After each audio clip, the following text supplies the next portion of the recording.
How to redeem eBay gift card. Welcome back to the channel and let's start with the video. For this, open up a browser on your preferred device and search for eBay. You have to tap on the first suggestion shown. Make sure to log into your eBay account.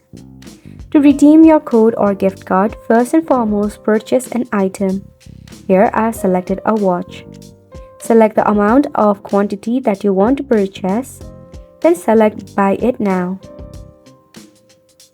In this checkout section, first and foremost, you will have to add your shipping address.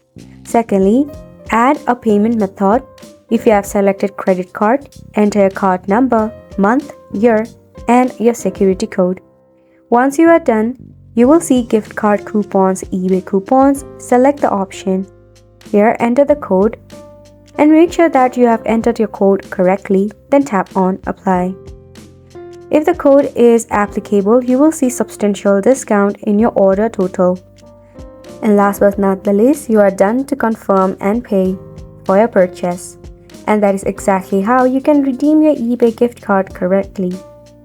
And it's a wrap for this video as well. Thank you so much for tuning in. We'll see you very soon.